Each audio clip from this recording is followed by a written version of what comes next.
कक्षा 10 math NCERT प्रश्नावली 1.2 आज देखते हैं। पिछले वीडियो में हमने प्रश्नावली 1.1 देख चुके हैं। देखते हैं। पहला सवाल देखते हैं। प्रश्न निम्नलिखित संख्याओं को अभाज्य गुणनखंडों के गुणनफल के रूप में व्यक्त कीजिए। सबसे पहले हम इसमें कुछ रूल्स देखते हैं। नियम गुणनखंड वाले। 2 की भाजकता का नियम क्या होता है? 2 उन सभी संख्याओं से विभाजित होगा 2 उन सभी संख्याओं से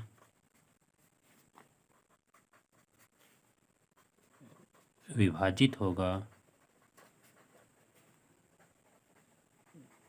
जिनके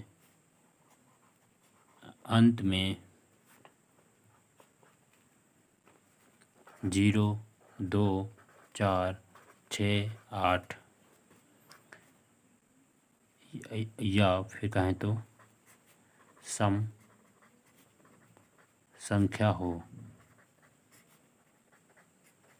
वो संख्या 2 से विभाजित होगी। एग्जाम्पल के तौर पर देखते हैं, जैसे अंतिम अंक 0, 12, 18, 24 या कितनी भी बड़ी संख्या हम लास्ट का अंक देखेंगे, जैसे 4, 3, 5, 7, 8, 2, 5, 2 अंतिम अंक 2, तो एक सम संख्या होगी जो 2 से पूर्णतः विभाज्य होगी। 3 का नियम देखते हैं। 3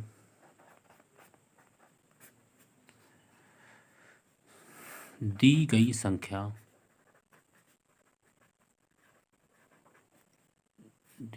संख्या के अंकों का योग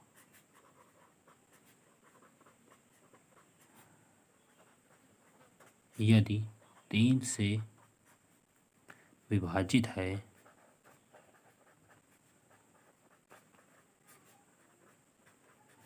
तो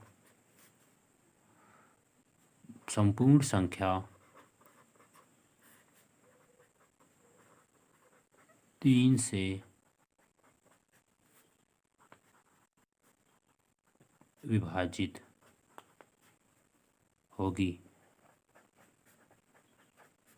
एग्जाम्पल के तौर पे हम देखते हैं, जैसे 3, 8, 3। अब देखो इसके अंकों का योग कितना होगा? 3 + 8 + 3 बटे 3 लिख देंगे। 8 3 3 6, 8 6 14, 14 बटे 3 जो 3 से विभाजित नहीं है। अतः दी गई संख्या 383 3 से विभाजित नहीं होगी। अगली संख्या देखते हैं, वरना 3, 5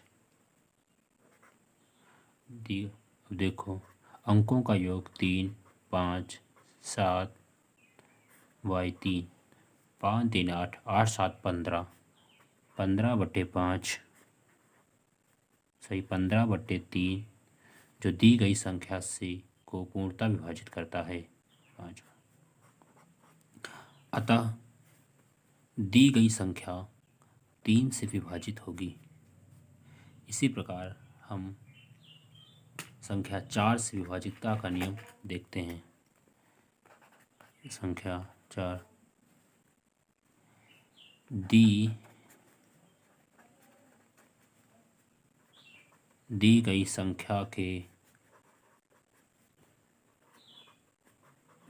संख्या के अंतिम 2 अंक 4 से विभाजित हों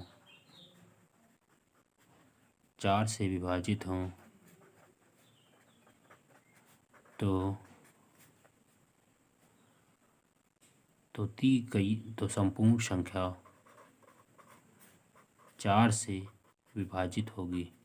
ठीक है, एग्जाम्पल के तौर पर हम देखते हैं 3, 8, 4। 3 और 4 में अंतिम दो संख्याएं 84 है जो 4 से विभाजित है।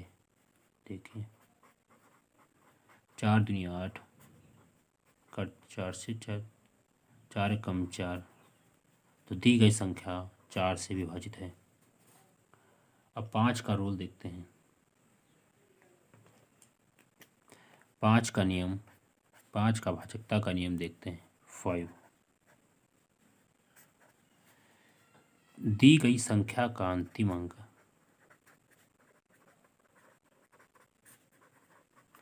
दी गई संख्या का अंतिम अंक 0 या 5 हो तो संपूर्ण संख्या 5 से विभाजित होगी।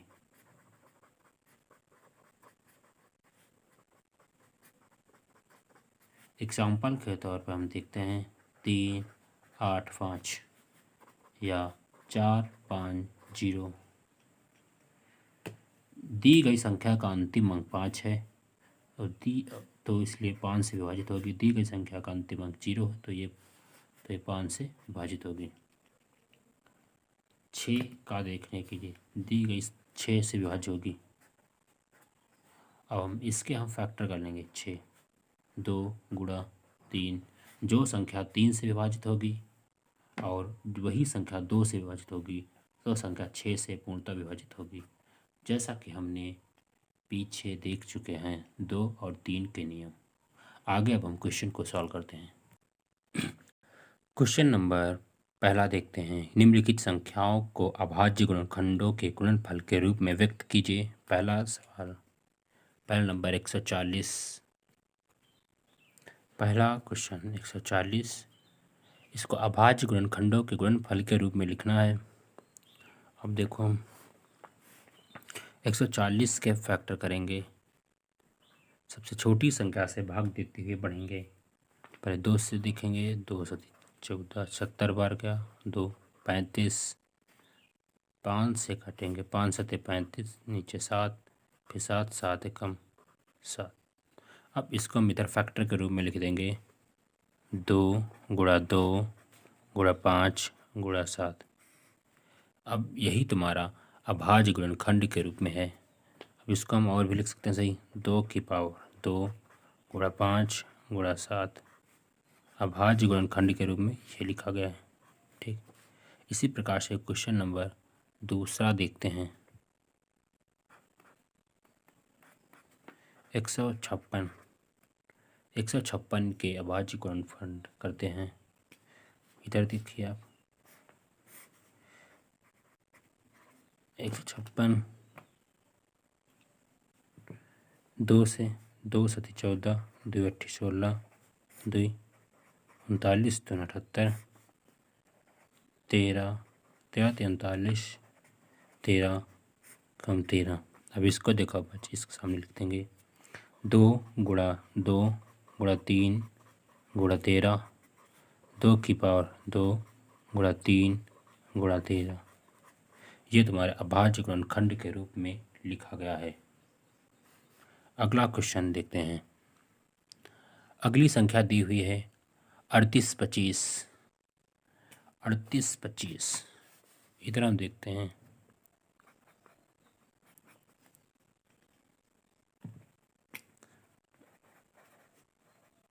अड़तीस 25 इसके फैक्टर करते हैं इधर। 38, 25 संख्या 5 है तो पहले 5 से विभाजित करेंगे। 5 सते 35, 5 दूनी 10, सॉरी 5 सते 35, 5 छक्का 30, 3 बचेगा। 55, 25, 55, 25 फिर 5 से करेंगे। 5 एकम 5, अब हासिल कितना बचा 2, 55, 25, 5 ते 15।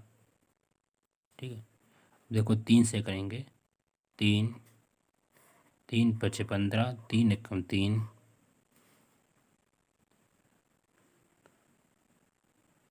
3 17 थे 51, 17 एक बार गया, तो इसके फैक्टर होंगे 5 गुणा 5 गुणा 3 गुणा 3 गुणा 17 गुणा 1। अगला क्वेश्चन देखते हैं। क्वेश्चन 5 और 4 और 5 आप स्वयं करें और कमेंट बॉक्स में बताएं। अगला क्वेश्चन देखते हैं। क्वेश्चन नंबर 2, पूर्णांकों के निम्नलिखित युग्मकों के एचसीएफ और एलसीएम ज्ञात कीजिए। इसकी जांच कीजिए कि दो संख्याओं का गुणनफल एचसीएफ गुणा एलसीएम होता है। अब देखो, पहला दिया हुआ सवाल है 26। पहला आपका सवाल दिया हुआ है क्वेश्चन नंबर 2। पहला दिया हुआ 26 और 91, दो संख्याओं का गुणनफल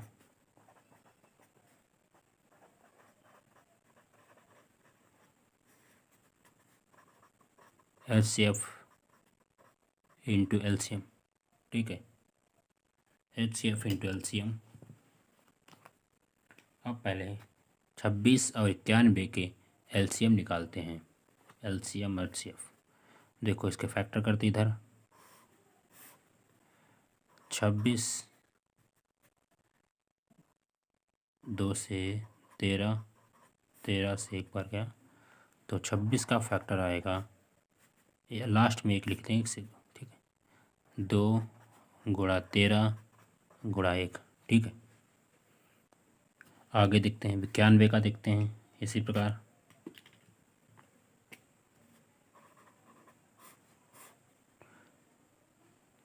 सात 13 सती 91, 7 एकम 7, 7 13 सती, अब 13 एकम 13। अब देखो, अब इसी 91 का गुणनखंड होंगे 7 इंटू 13 गुणा 1। एचसीएफ तुम्हारा होता है, एचसीएफ अधिकतम कॉमन नंबर। दोनों में देखो 13 13 दोनों में कॉमन मिल रहे हैं, इसलिए 13 तुम्हारा एचसीएफ है। अब एलसीएम, जो संख्या कॉमन मिल रही है इसको हम बाहर निकाल लेंगे। 13 कॉमन है, अब इसमें बचा कौन है? 2, इधर 1, इधर 7 बची है, तो इसका गुणनखंड कर लेंगे। 13 दूनी 26 गुणा 7, 7 छंग 42 के 4, 7 दूनी 14, 1 14 दी 4 18। अब 182 और 13, इसका 182 लास आया 13 से पर। अब सत्यता की जांच करते हैं। सत्यता की जांच,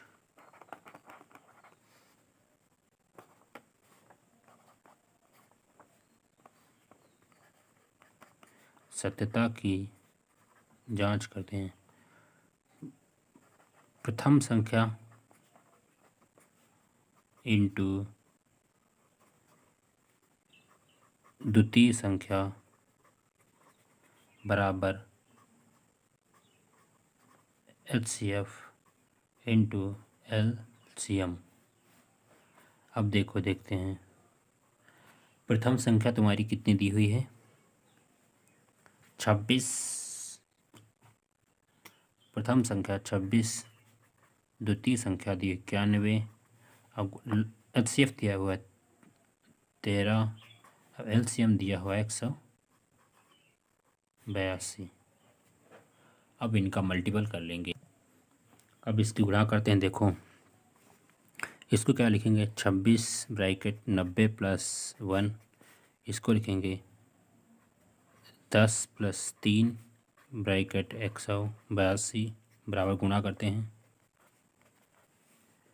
तो 9 छंग 54 का 5, 9 दूनी 18, 18 पाँच 13, 0 प्लस 26 बराबर 182, 0 प्लस गुणा 3, 3 दूनी 6, 8 त्रिक 24 का 2, 3 3 2 5 बराबर के नीचे बराबर लगाते हैं। अब देखो इसको ऐड करेंगे कितना आएगा, 6 6 3 2, इधर 6 6 3 2। LHS और RHS बराबर आया है, इसलिए हम देखते हैं कि क्वेश्चन हमारा सही है और सत्यता की जांच भी हो गई। अगले 2 क्वेश्चन आप स्वयं करें, दूसरा और तीसरा आप स्वयं करें और कमेंट बॉक्स में इसका आंसर बताएं और लाइक और शेयर भी करते रहें। अब अगला देखो, अभाज्य गुणनखंड विधि द्वारा निम्नलिखित पूर्णांकों के HCF और LCM ज्ञात कीजिए। 12 15 21। अभाज्य गुणनखंड द्वारा करना 12 15 21 अलग अलग इनके फैक्टर निकालेंगे। 12 के निकाला, 3 चौक 12, 4 एकम 4। इसके लिखेंगे हम, देखो या 2 गुणा 2 गुणा 3, ठीक। ये 4 को हम लिख देंगे 2 गुणा 2। अब 15 का निकालते थे नहीं, 3 बचे 15, 5 एकम 5, तो गुणा में 1 लिख देंगे, 1 का फर्क नहीं पड़ जाए। अब 15 का देखते हैं फैक्टर, 3 गुणा 5। इसी प्रकार 21 का फैक्टर करते हैं,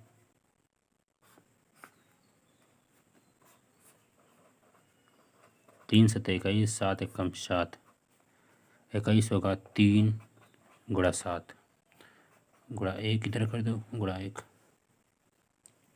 अब HCF निकालने के लिए, HCF क्या होता है, सबसे बड़ी संख्या जो कॉमन हो, 3 3 3 जो सभी में है। HCF तुम्हारा आया 3, HCF आपका आया 3 और LCM क्या आएगा, LCM कॉमन संख्या 3 और शेष बची हुई संख्या का 2 गुणा 2, इसमें हो जाए 4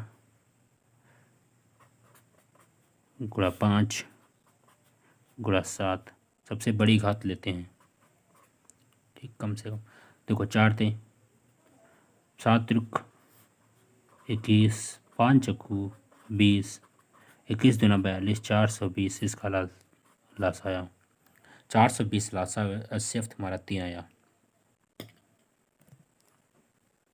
क्वेश्चन नंबर 2 आप स्वयं करें। अगला इसमें देखते हैं तीसरा क्वेश्चन, 8 9 25 को अभाज्य गुणनखंड के रूप में लिखते हैं। पहले हम 8 के फैक्टर करेंगे, 2 दूनी 4, फिर 2 दूनी 2, फिर 2 1। 8 का फैक्टर होगा 2 गुणा 2 गुणा 2। 9 का फैक्टर होगा 3 3 9, 3 तिकम 3, 3 गुणा 3 गुणा 1। और 25 का फैक्टर इधर करेंगे, 5 चम 25, 5 एकम 5 1 1, तो 25 का आया फैक्टर 5 गुणा 5 गुणा 1। हाईएस्ट कॉमन नंबर कितना है, देखो इसमें कोई दो कॉमन, 1 1 1, अतः HCF आपका आएगा 1। अब देखो LCF क्या आता है, LCM देख लो, कॉमन संख्या और लोएस्ट नंबर देखते हैं, बची संख्या देखते हैं। इसमें देखो 4 4, इसमें बचेगा 8, 3 गुणा 3 9, 5 25 इसमें था, तो तुम्हारा लासा आएगा 25 अट्ठे 200 गुणा 9, 9 दूनी 18, 1800 तुम्हारा LCM आएगा, इससे तुम्हारा 1 आएगा। क्वेश्चन नंबर 4 देखते हैं। HCF 306 657 बराबर 9 दिया हुआ है और LCM दिया 306 और 657 का ज्ञात कीजिए। देख HCF दिया है 306 और 657 का HCF 9, तो LCM ज्ञात कीजिए। अब देखो फार्मूला हमने क्या पढ़ा था, प्रथम संख्या इंटू द्वितीय संख्या बराबर HCF इंटू LCM। प्रथम संख्या आपकी दी है 306 गुणा 657, द्वितीय संख्या HCF आपका दिया है 9, LCM ज्ञात करना है। LCM बराबर आएगा 306 गुणा 657/9। अब देखो इस 9 त्रिक 27, 9 चौक 36। अब देखिए LCM तो आएगा 34 गुणा 657। गुणा करेंगे हम, इसको क्या लिखेंगे 30 + 4 ब्रैकेट दूसरे 657। अब 30 की गुणा करेंगे 657 से, पहले हम 3 से गुणा करते हैं। LCM देखो कितना आता है, हमने गुणा किया 8 3 6 13 का 1, 12 का 1 3 2 22 338 आता। LCM आपका आएगा 22 338। ठीक है, जांच कीजिए कि क्या किसी प्राकृतिक संख्या n के लिए संख्या 6 की पावर n अंक 0 पर समाप्त हो सकती है। अब देखो पहले देखते हैं कोई संख्या 0 पर कब समाप्त होती है।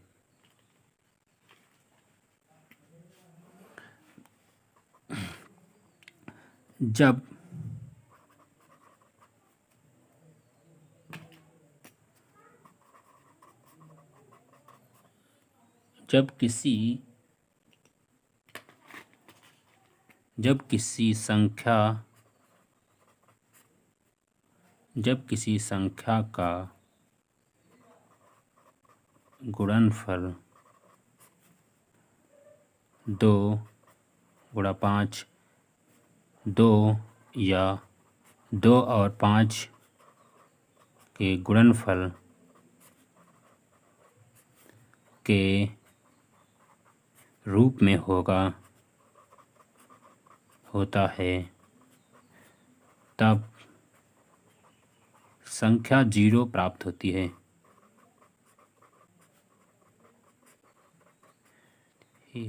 देखते हैं, जैसे कि 10 होता है 2 गुणा 5, उसी प्रकार से जितने संख्या में 0 होंगे उतने 2 और 5 होंगे। देखना 100 जैसे होता है 2 गुणा 2 3 4, 5 गुणा 5 5 25 गुणा 4 100 होता है। इसी प्रकार से पाना 1000 है 1000, तो 3 0 तो 3 बार 2 होगा और 3 बार 5 होगा। कम से कम आपका 1 5 और 1 2 होना चाहिए गुणनफल के, तब हमारी संख्या 0 के रूप में होगी। जबकि दी गई संख्या 6 की पावर n है, जब 6 के हम फैक्टर करते हैं तो 2 गुणा 3 प्राप्त होता है। हमारा इसमें 2 तो प्राप्त होता है, लेकिन 0 बनाने के लिए 5 संख्या प्राप्त नहीं होती है। अतः दी गई संख्या 6 की अब यहाँ पे भाषा लिंग है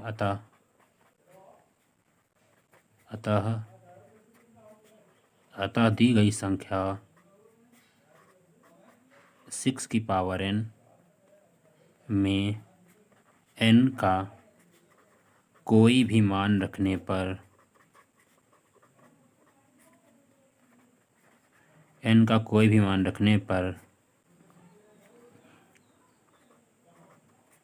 संख्या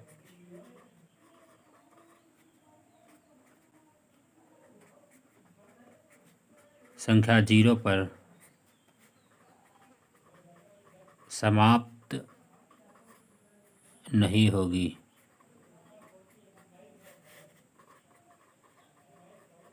यही आपका आंसर जो भाषा के रूप में लिखा जाएगा। आप इसके फैक्टर ध्यान रखना, यहाँ पे कोई भी संख्या हो सकती है, 7 की पावर n, 8 की पावर n, 9 की पावर m। क्या आप लोगों ने लाइक किया है, शेयर किया है और साथ में कमेंट भी करते रहें, लाइक करें। क्वेश्चन नंबर 6 देखते हैं। व्याख्या कीजिए कि 7 गुणे 13 गुणे 13 प्लस 13 और 7 गुणा 6 गुणा 5 गुणा 4 गुणा 3 गुणा 2 गुणा 1 प्लस 5 भाज्य संख्याएं कैसे हैं या क्यों हैं बताना है। अब भाज्य संख्याएं देखते हैं क्या होती हैं। देखो, वे संख्याएं जो वे संख्याएं जिनका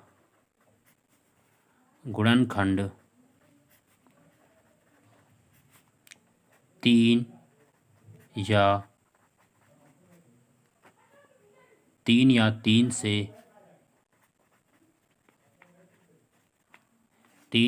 से अधिक हो, जैसे कि 20 लिखा हुआ है 4 गुणा 5 गुणा 1 में, ठीक। और जैसे कि दिया है 48 16 गुणा 3, इसको लिख सकते हैं 4 गुणा 4 गुणा 3 गुणा 1 या 1। 3 या 3 से अधिक भी हो सकते हैं, ठीक है। जैसे कि हमने किया कौन से, जैसे हमने एक संख्या ली 30 का हुआ 2 5 गुणा 3। अब देखो अभाज्य संख्याएं कौन होती हैं।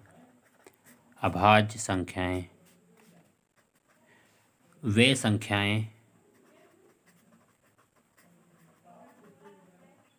वे संख्याएं जो स्वयं और एक से केवल विभाजित हों वे अभाज्य संख्याएं कहलाती हैं।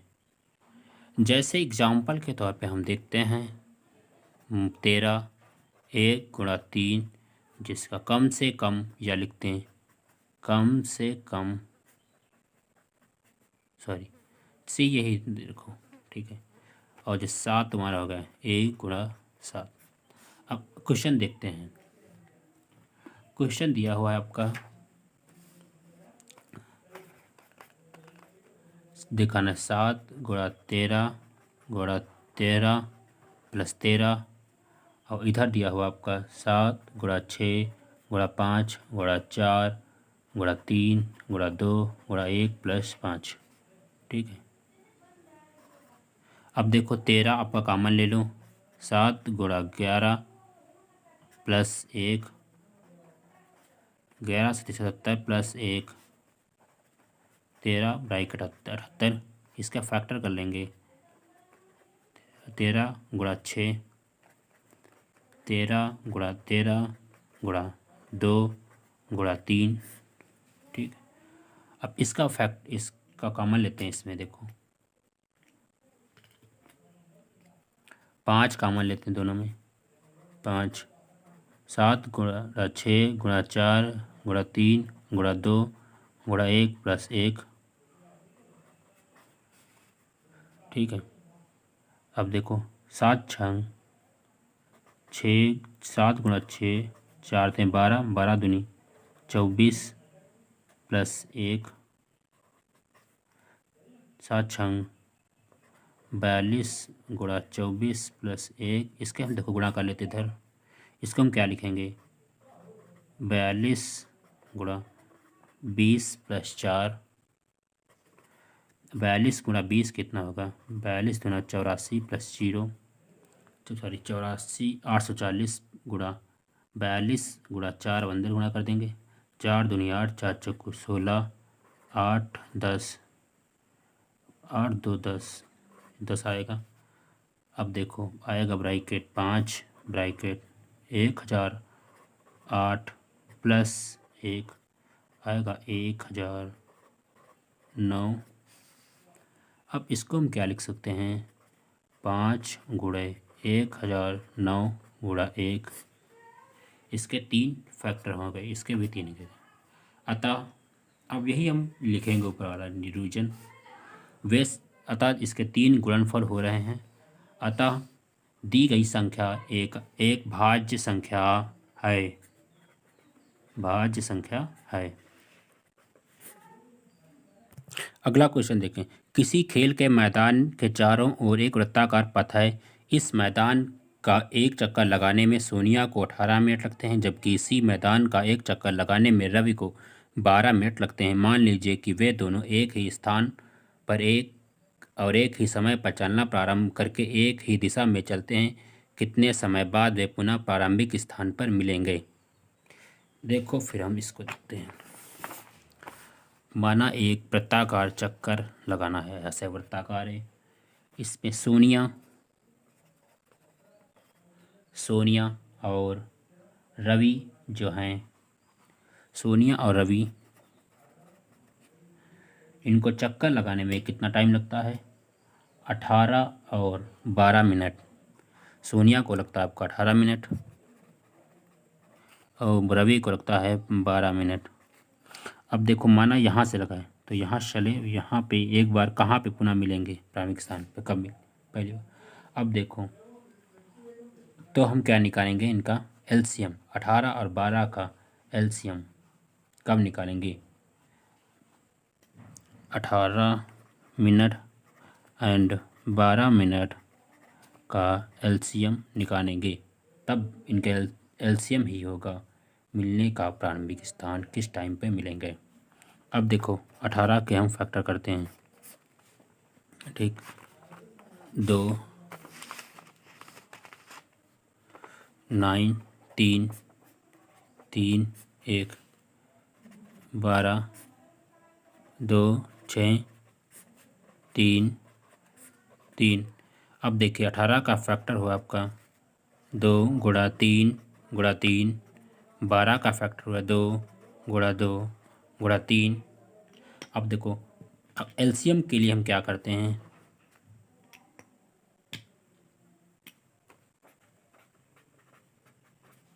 एलसीएम के क्या करते हैं? हाईएस्ट कॉमन नंबर पहले निकालते हैं। देखो, 3 कॉमन है, 2 कॉमन है। अब बची हुई संख्या को उसके मल्टीपल के रूप में लिख देते हैं। अब इसमें बचा 3, इसमें बचा तुम्हारा 2। 3 दूना 6, 3 दूना 6, 6 गुणा 6 36 मिनट बाद पुनः वे प्रारंभिक स्थिति पर मिलेंगे, रवि एंड सोनिया। आप लोग कमेंट करें, लाइक शेयर सब्सक्राइब करना ना भूलें। अपने दोस्तों को वीडियो शेयर करें। Thanks for watching my video.